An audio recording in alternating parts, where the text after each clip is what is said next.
Hello, everyone. Welcome to the program. It's the Friday edition of Politics Today live on China's television. I'm Sean Kimale in Abuja. Let's get talking, everyone. This one today gives us a lot of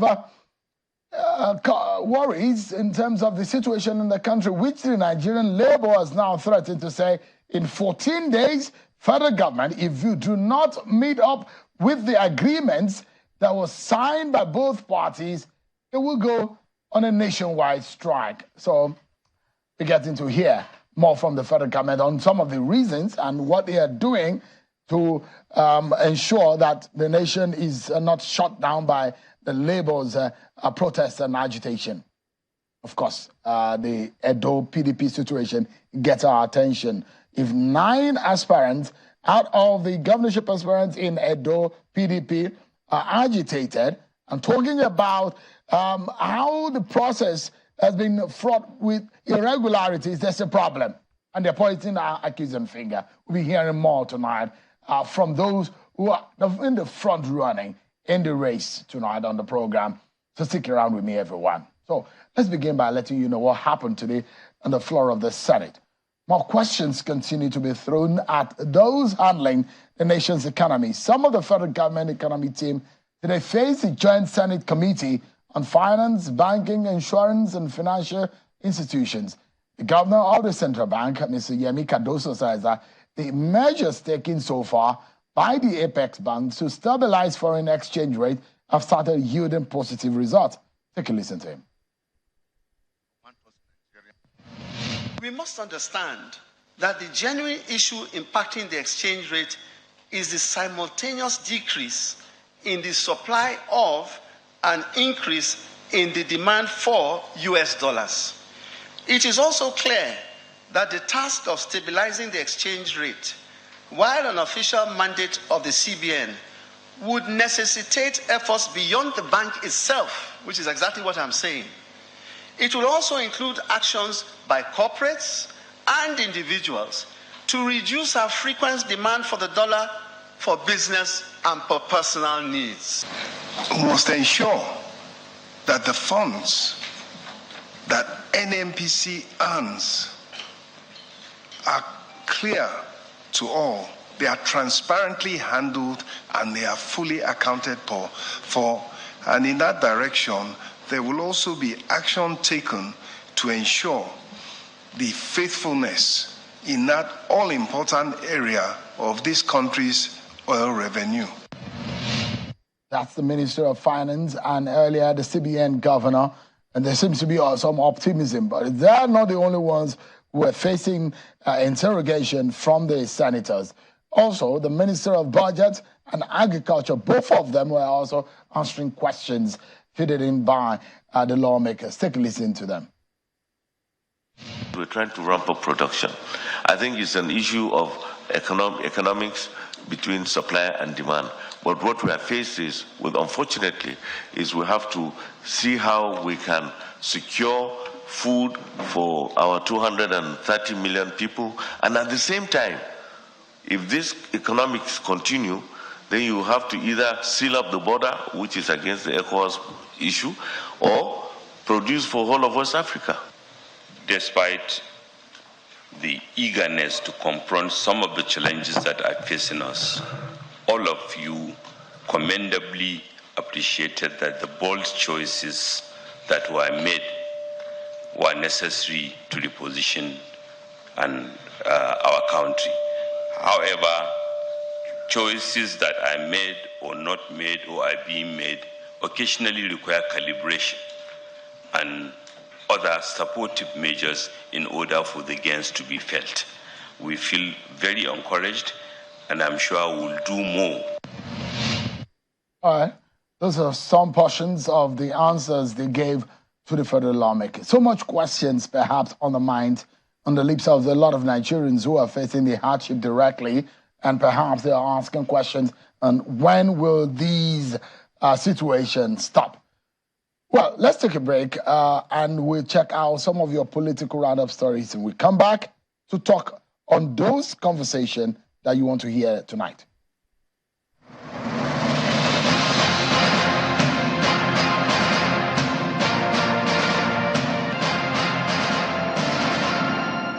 The former senator who represented the Man North in the Senate, Mr. Elisha Abo, has been issued an ultimatum to establish his bribery allegations against the president of the Court of Appeal, Justice Monica Dongban Mensem, or be prepared to face court action for false allegations. A senior advocate of Nigeria, Mr. Uwemedimo Nwoko, announced a plan to take court action against Mr. Abo during a media briefing in Abuja. In the alternative, Mr. Abo is expected to issue an apology to the appeal court president and other members of the judiciary accused of collecting bribe to nullify his election. The saddest thing about this is that there is no iota of evidence to establish or give credence to this wild and unsubstantiated allegation. And coming from a person of such character deficit as Senator Ogbo, we shouldn't take it and I will not take it. And the Akwa Ibom State High Court sitting in New York today adjourned hearing to March 14, 2024 in a 3-count charge case bordering on the announcement of false election results, publication of false election results, and perjury preferred against Professor Ignatius Uduk by the Independent National Electoral Commission, INEC. Professor Ignatius Uduk, a lecturer at the University of Uyo, was engaged by INEC as the collation returning officer for SN Udim State constituency in the March 9, 2019 governorship and House of Assembly elections. And from the southeast of Ebonyi State, over 5,000 supporters of People's Democratic Party, PDP, have defected to APC. The defectors, who were led by the former candidate of PDP for Afipo Northwest constituency in the 2023 general election, Mr. Ogbonnaya Okoenyim, declared their total support to the APC at the party secretariat in Abakaliki, the Ebonyi State capital, and they were received by the state chairman, Mr. Stanley Okoro Emega. A group of youths have taken to the streets of Osogbo, Osun State capital, to protest economic hardship and insecurity in Nigeria. The protesters displayed placards with several inscriptions and chanting solidarity songs to express their grievances while demanding for improved living standards for Nigerians.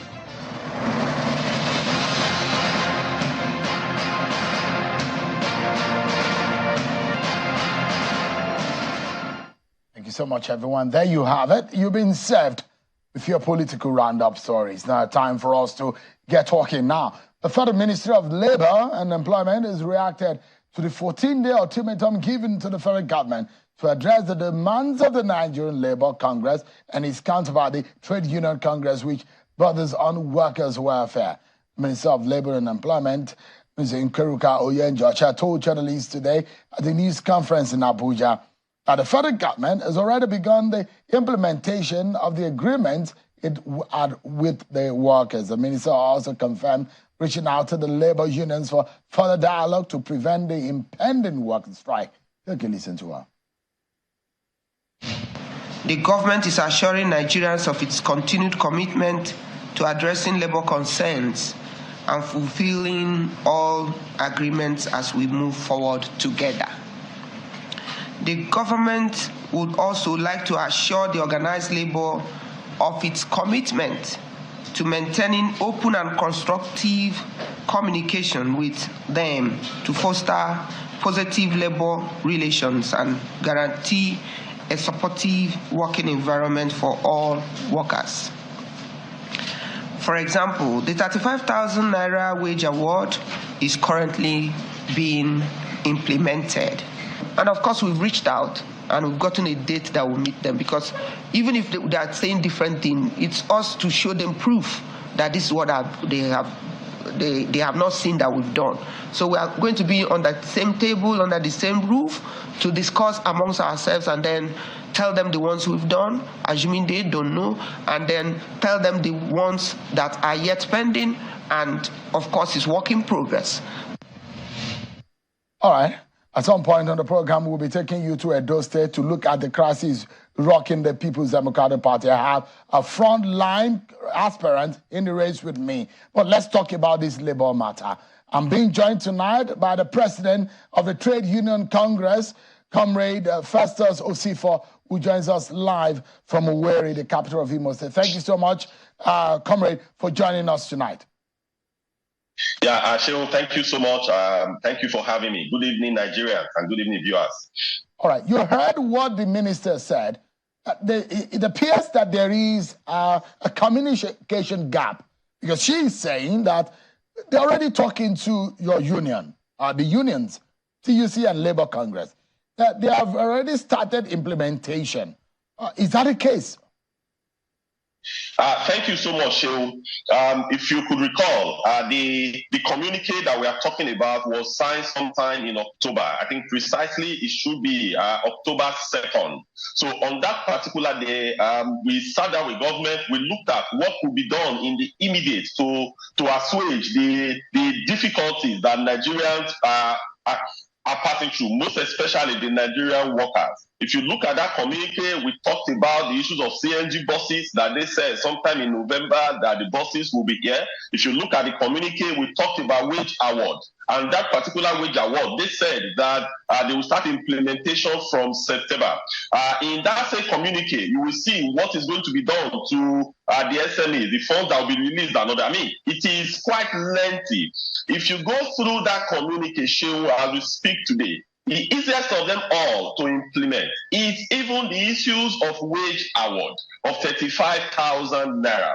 If you remember clearly, the first amount of, the first 35,000 naira was paid sometime in November. So it was paid. So when they paid that of November, we counted it that, okay, that is for September. So 1 month was paid. Then after then, nothing was done. We did everything possible to reach out to government. We did everything possible. We had meetings with all respective stakeholders, trying to make them understand that you cannot just sign an agreement with labor just to assuage our feelings and you go to bed and sleep. So we had several meetings with them. They told us that they were having some constraints here and there and that this is going to be fixed, that before the end of the year, that they will get it fixed. But we got to December, nothing was done. In fact, most federal parastatals, most federal civil servants did not even receive December salary as of December. How much more the 35,000 naira wage award? So we got to January. We continuously engaged them. The Honorable Minister of State for Labor paid a courtesy visit to the NLC Secretariat and also to the TUC Secretariat sometime in January. Quite commendable. Then in the meeting, we also reminded her that the issue of this wage award, only 1 month has been paid since last year. So at the end of January, they paid some of the agencies and some civil servants additional 1 month. That means from September, October, November, December, January, this is 5 months. Only 2 months has been paid to some people, but in some cases, just 1 month has been paid. So it is not actually issues about communication, but it's about issues of reality. How Nigerian workers are being battered today, how Nigerian workers are suffering today, and government who told us. I remember the meeting that myself and the president of NLC had with the president of Federal Republic of Nigeria and Commander-in-Chief. There was something he told us. He said the era of broken promise is over. That the era where you sign communique and communique will not be implemented is over. He repeated that times without numbers in our meetings. We also told him that, Mr. President, we are going to hold you accountable whenever you sign any agreement with us and you fail to implement. And I think that 5 months is sufficient for them to have implemented what they have signed. The least of them all is the wage award. It's not being implemented. And so if you look at the very last paragraph in that agreement, we said that both parties agreed that we want to take that communique to court and notarize it for it to become a consent judgment. That is also a very simple thing to do. But maybe because they knew that they weren't going to implement, they did not follow that through. So there are some quick wins in that document that have never been implemented. Let's get it out. Let's put out some facts here. On the communique, there are 15 items. So when you had the meeting, it was in October. So no, that agreement came to light. That when you start with the federal government. So let's get it clearly. You're saying out of all of these 15 items, none has been 100% accomplished. Yes, we will say none. The only one, probably, they could say the inauguration of the minimum wage committee, because it was also there. But if you also look at that agreement, there was a timeline to inaugurate the minimum wage committee. But the minimum wage committee was just inaugurated towards the end of January. So we could say that, okay, the minimum wage committee has been implemented. But again, it's also a long road for us to reach conclusions as regarding the minimum wage. But I can't really pinpoint one particular item there. Is it the CNG buses? Is it the issues of NUROTW? Is it the complete closeout of the issues that are relating to Road Transport Employers Association of Nigeria, RITIAN? Is it the issue of 35,000 naira? Is it the CNG buses that ought to have been here by now, the dual buses that use both CNG and PMS?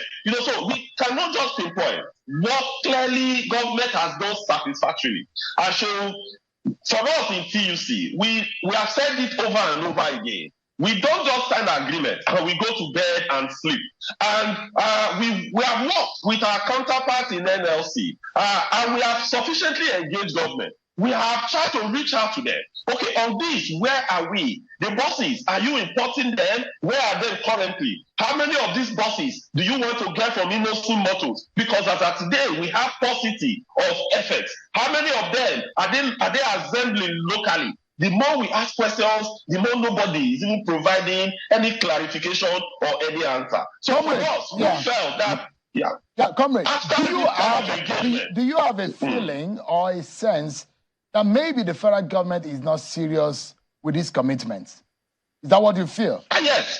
Yes, as of today, we feel that the handler, that they are not serious with us. We feel that they are not serious in implementing what they have signed with us. We strongly feel that is the case. Maybe the information is not reaching Mr. President, we don't know, but for us, federal government is federal government. When we speak with the minister, we think that the minister should take the information to the government. For example, early January, when we had a meeting with Minister of State Labor, Honorable Minister of State Labor, we told her clearly that if these things are not done in the next few weeks, that it will become a national issue once again. And we felt that she should take such information to Mr. President.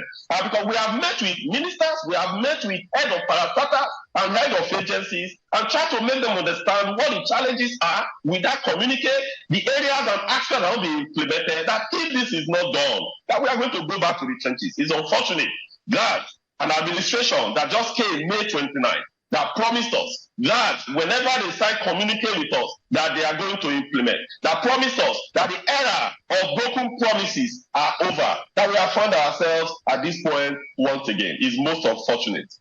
Now, so let me take one, because in all of this, if there is a showdown between Labour and the federal government, again, the average Nigerian person will suffer for it. There's hardship in the land. The situation is biting so hard. And no one wants a situation where things will be more complicated in the country. I look at item 9 on the 15-item agenda, a communique signed with the federal government. And it says that the federal government will increase its initiatives on subsidized distribution of fertilizers to farmers across the country. One will imagine that because of the price of commodities and food items and the shortage of food, that should get the attention of anyone who was involved or who are involved in this communique. Can you tell us whether that has been worked upon, or what do you know about that? Because that would have helped us in food production. Yes, clearly. So when we put this in place, those were some of the things that we were looking at, because we know that an average Nigerian worker, we know that an average Nigerian, one of the things you spend your hard-earned money on is actually food, and the government must do something so fast. We've had a lot of rhetoric. So we have declared state of emergency on food security. We have had a lot of meetings, lot of summits on issues like this. Nigerians are tired of meetings. Nigerians are tired of summits. Nigerians are tired of rhetoric. Today, the cost of items in the market has skyrocketed, has gone over the roof. And this was one of the things that we saw that made us to include that item number 9 in the community. But as we speak, there is no clear-cut solution to that. They have not told us with empirical evidence on how they have intended to implement that. They have not shown us, local government and local government. These are the quantities of fertilizers that we have taken to them. State by state, these are the quantities that have gotten to the state. They have not shown us any empirical evidence. All we hear are soundbites. All we hear are meetings on food security. All we hear, Nigerians are clearly tired of it. What we want is result. We are tired of effort. Shehu, all we are hearing is we are making effort. We are making effort. As a father, if you send your child to school and your child is telling you that, Daddy, I'm making effort every now and then, but at the end of the day, the result comes out and that child is scoring 29/30. You know there's a problem. Today, our inflation is going above the roof. Today, farmers cannot even go to farm because of the state of insecurity in the nation. Today, you look at the exchange rate, it has gone bizarre. What are we truly saying? So all we want the federal government to do is to respect what we have in the communique. And even after that communique was signed, a lot of issues has also come to the fore. When we signed that communication, what was the exchange rate as at then? When we signed that communication, what was the rate of inflation as at then? But today, things are even going much more south. It means that even if that communication is implemented today, there will be a lot of gaps that are still there. But we want them, first of all, get that implemented. Because our members, they have been asking us, that comrades, that we signed a communique with them October 2nd. It's not been implemented. And we want to start discussing minimum wage. What faith are we going to have that this minimum wage is also going to be implemented? So these are the questions that our members are asking us day in, day out. So government must act because people are truly suffering.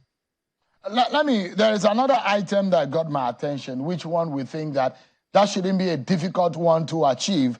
Item 12. It is a joint visitation will be made to the refineries to ascertain their rehabilitation status.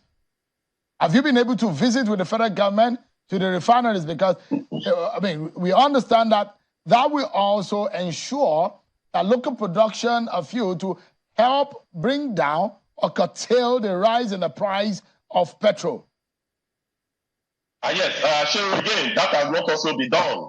That has not also been done. We have not been able to make that joint visitation to the refineries because our expectation as at then was that we were supposed to visit Port Harcourt refinery. Then also we would have also visited Warri refinery. But that has not been done as of today. No, it has not been done.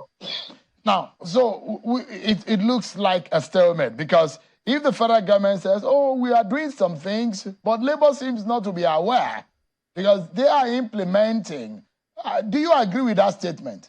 That maybe you are not just apprised of what the federal government is doing in the implementation side of things? So there is nothing to be aware of. If you look at 35,000 naira will be paid on a monthly basis to federal workers. As of today, Shehu, has that money been paid? So federal government cannot tell us that they are doing something that we are not aware of. Because if as of today, if we are saying that you are paid 2 months in some instance, and in some other instances, you've only paid 1 month, and government is now telling us that no, that they are paid 5 months. That is different. So you cannot pay salary that we will not know. We have several affiliates that are in the civil service that will give us the information. In TUC, for example, Association of Senior Civil Servants, SAGOP, they are affiliates in government-owned agencies and civil service. From the information they last gave to me, that some of the agencies have received 2 months, but a lot of other agencies have received 1 month. So they cannot tell us that they are doing something maybe we are not aware. That is far, far, far from it. So the issues of the fertilizer that we have spoken about, we have asked them, we have challenged them, we have asked, where are the empirical evidence? There is nothing there. Then if you also look at the money to be distributed to the poorest of the poor and also the retirees, that is also part of the community.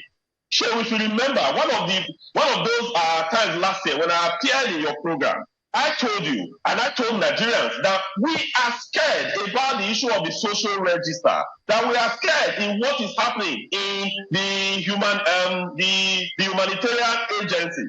Today, a poverty alleviation ministry. Today, we have been proven right. So when we speak as Labour, we talk from the benefit of hindsight.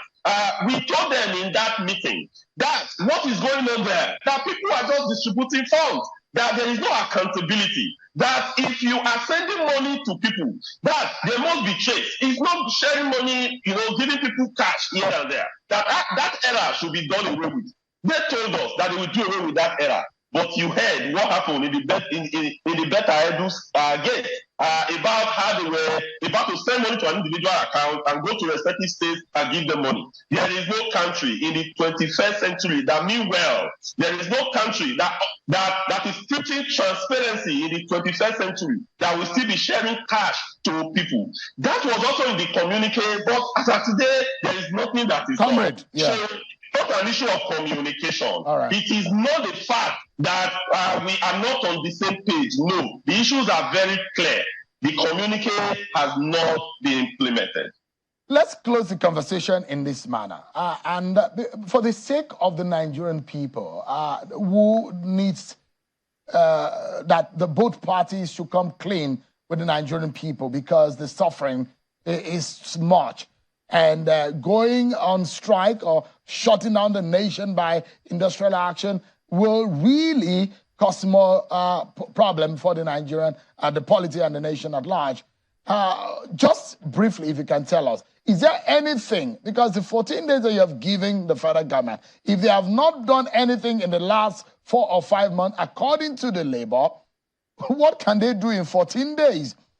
Is there anything that they can do that can help the situation?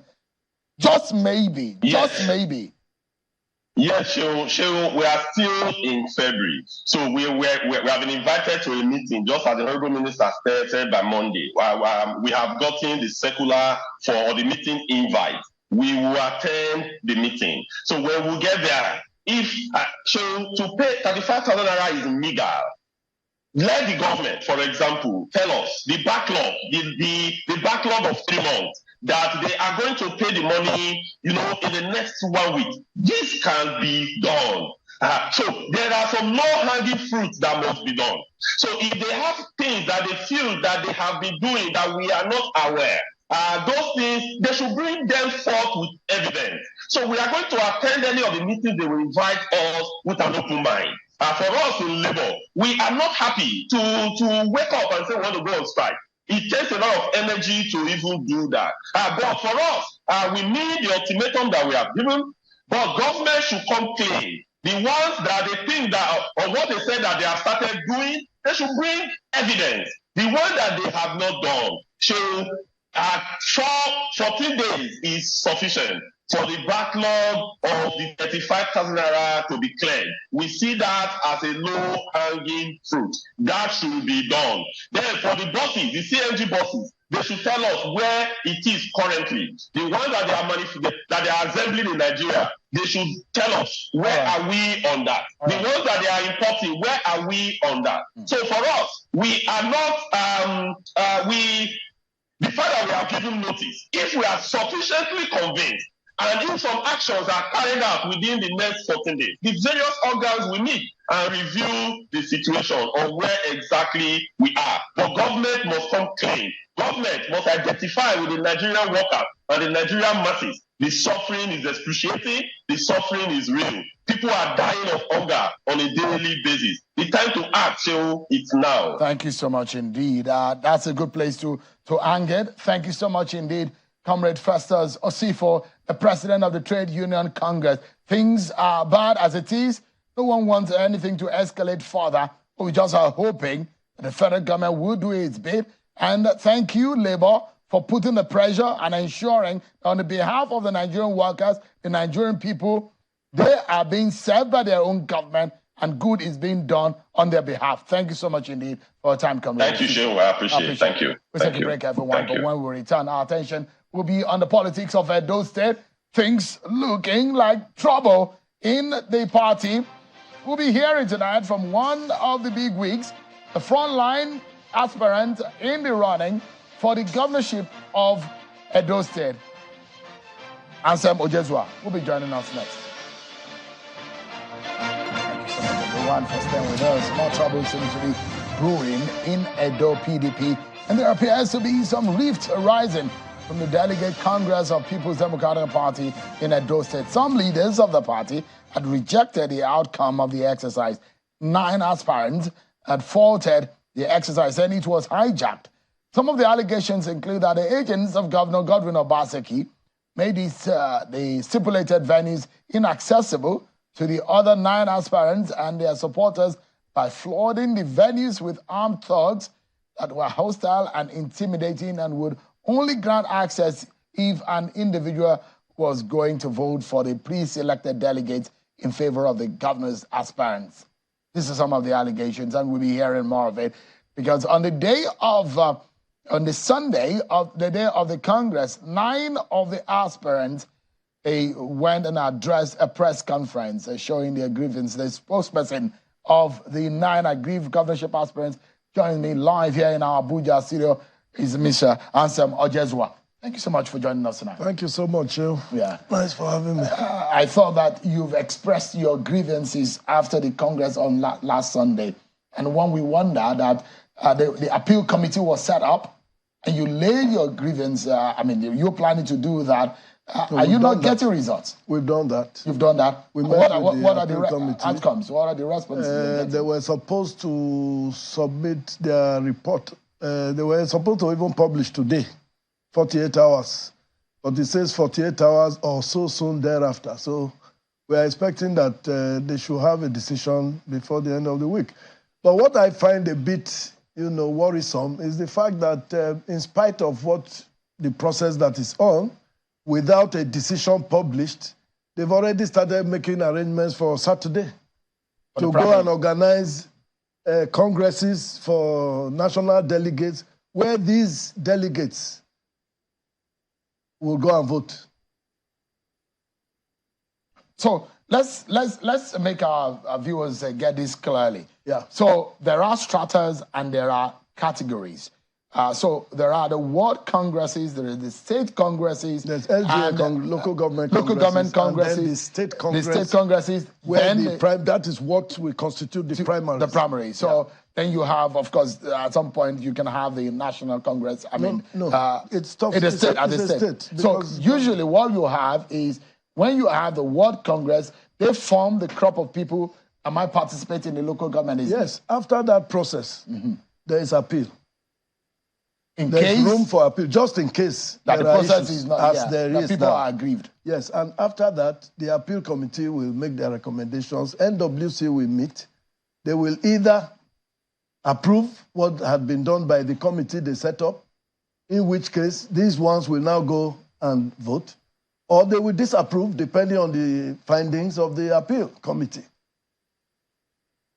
So if the NWC does not make a decision, what now qualifies these ones from going there? Is it not deepening the irregularity? So I just wanted a lot of people who are not very clear about the workings of political structure. So the delegates in the ward form the collegiate. All the members of the party at the ward level who have their names registered in the ward register, not necessarily waving cards. They are the ones who will vote for 3 delegates, 2 male, 1 female minimum. These delegates, should they pass the acid test, will now be the ones who will qualify to go and vote at the local government congress to vote for 1 national delegate who will accompany them to the state congress that will constitute the delegates for the primaries for governorship. So if the one at the ward will be responsible for the ones going for the next level. So if you have not resolved it, you cannot go further. That is your grievance now. That is the position. Have you laid these before the NWC? It goes, you should know. They should know. They are the ones organizing. There are those who think that... I've been in Abuja now since Monday. Trying to follow the process. And strangely enough, the NWC that was supposed to meet yesterday, they didn't meet. But they didn't make that meeting? I think they know they have a problem. What's your biggest fear about this? My biggest fear is that PDP may not have a candidate for that election. With the way things are going? That is my biggest fear. And what worries me is the impunity and arrogance, really, being exhibited on the side of those who are supposed to organize, and even those who are perpetrating this evil. I wonder. Who are those perpetrating it? Officials, top officials of the party in the state, and the government of Edo State. You know, Shehu, it's such an irony. Last time I had a sitting with you, I was sitting down here defending Godwin Obaseki. You went from the APC... As a victim. Yeah, you went from the APC to the PDP with him. Today, I am his victim. Is that not an irony? How come you disagree with the man whom you stood with in times of trouble? I don't know if I'm the one who disagreed with him or if he's the one who disagreed with me. Did you consult him that you had intention to run for governor? Of course I did. And what was his response? He seemed quite receptive. He even gave advice on how I should proceed. At a point, he made promises on how he was going to support. So, where do things now go south? I don't know. It's a question he will answer someday. So, but you, have you seen him face to face since you now start to realize that he may not be supporting you? Yeah, I've seen him on a number of occasions. But have you been able to have a conversation with him? I have not really bothered about that. Are you worried or are you surprised that he's not backing you?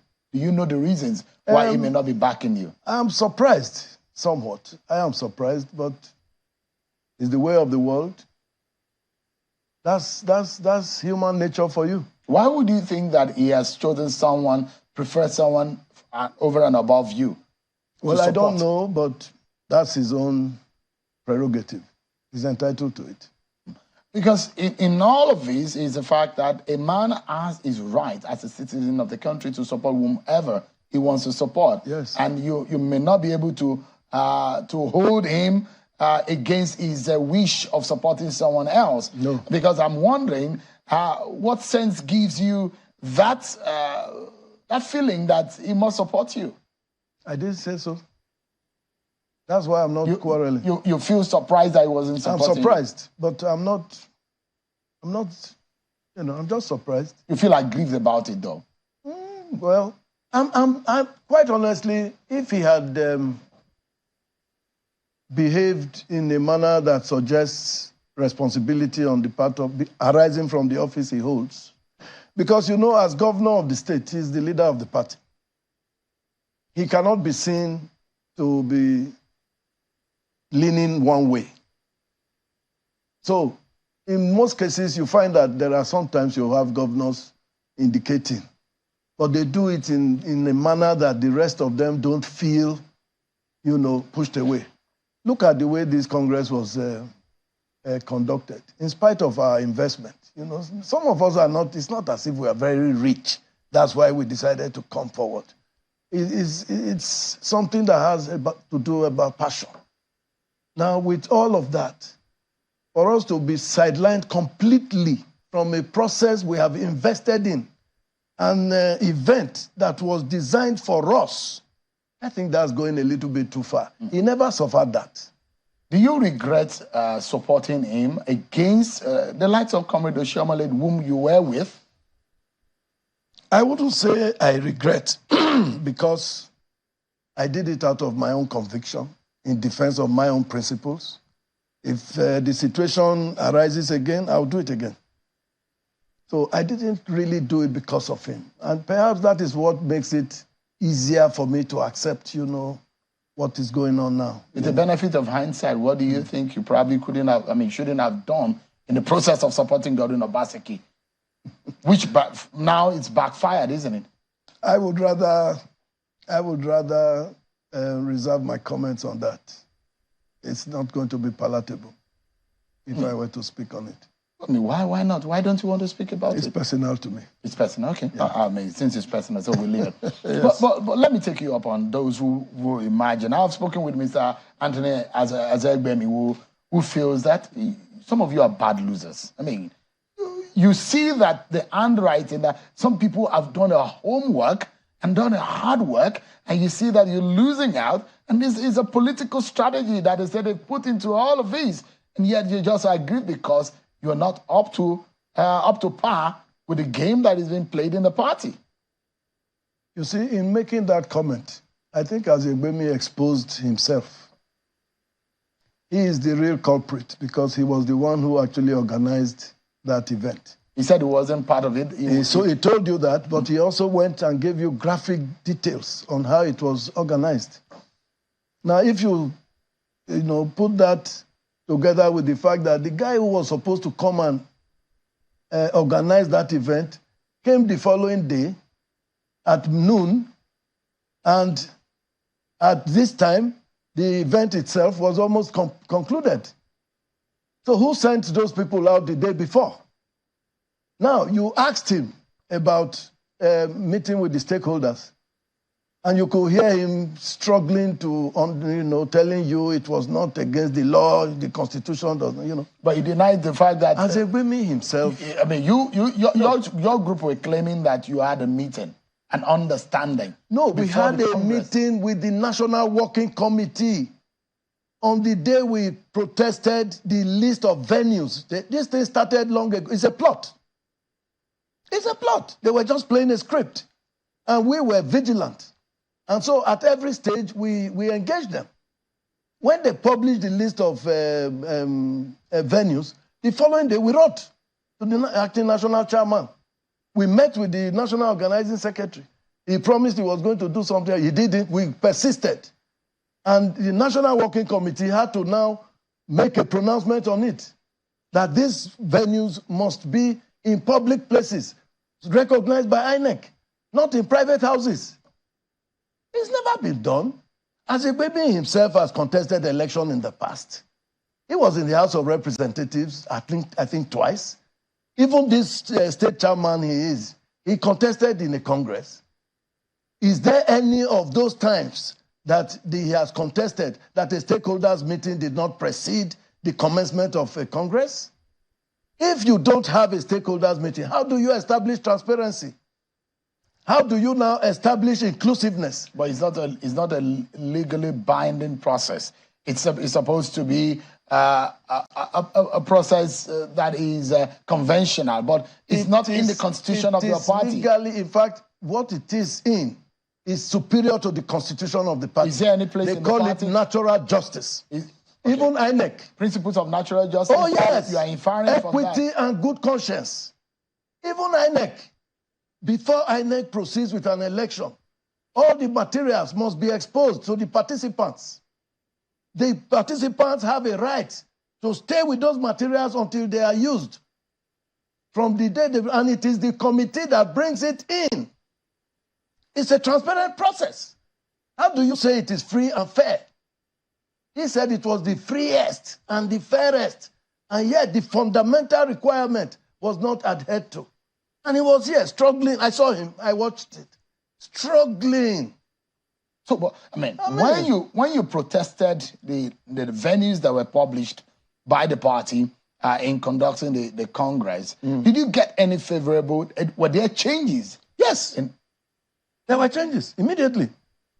So why the? So that was the issue of venues.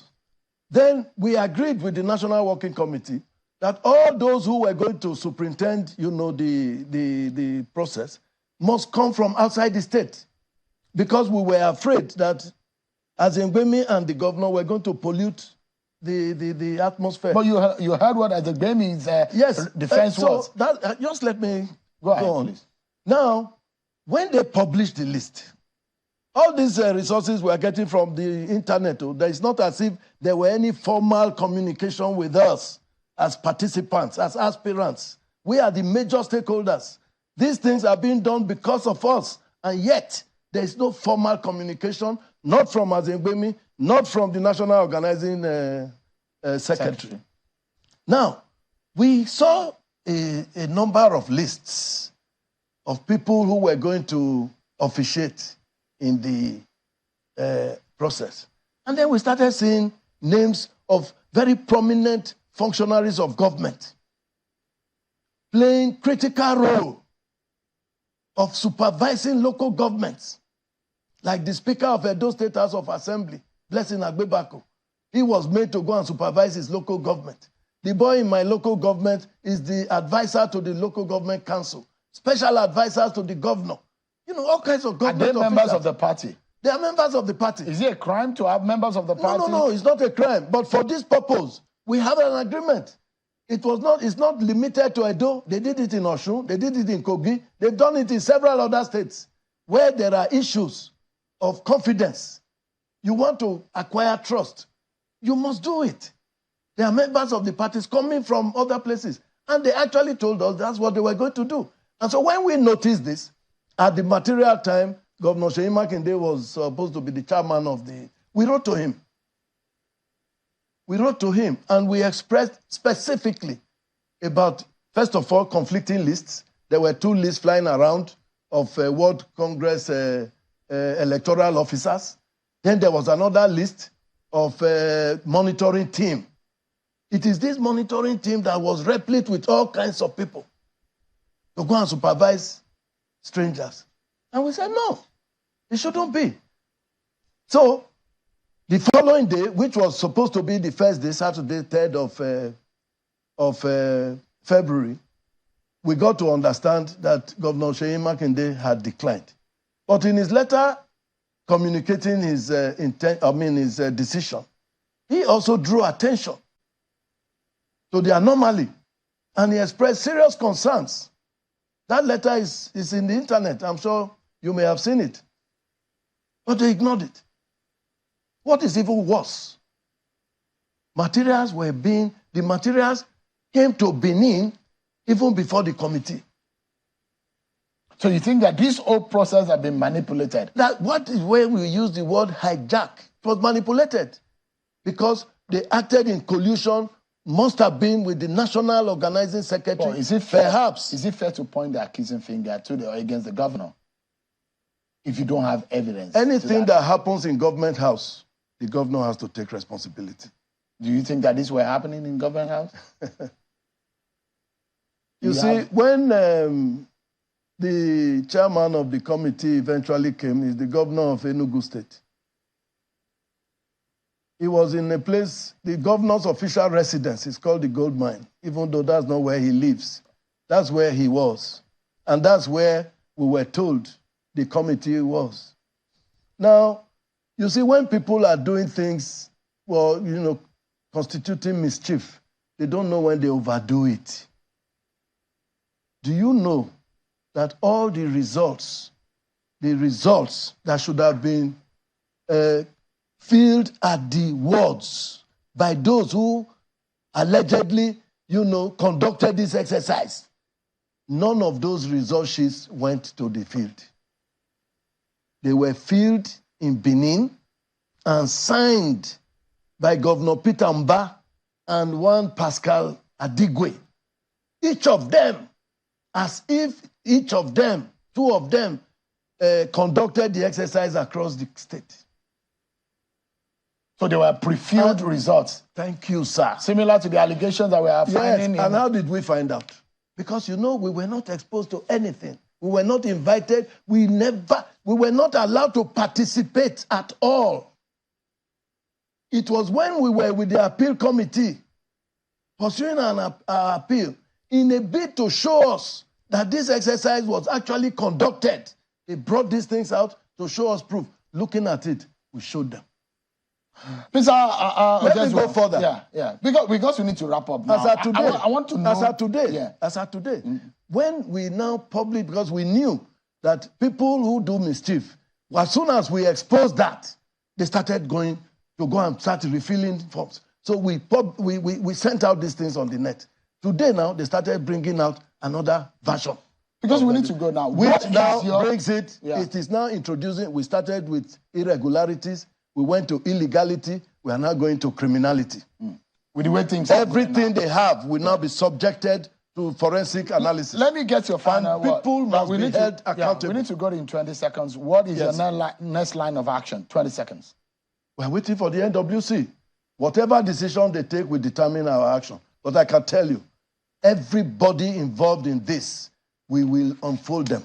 We are determined. This will be the end of this sort of fraudulent act by party officials in Nigeria. Mr. Ansem Ojezwa, one of the frontline governorship aspirants in Edo PDP. Thank you so much indeed for coming tonight on the program. So thank you. That's our show for tonight. Many thanks everyone for watching. I'm Sean Kimale. Bye-bye.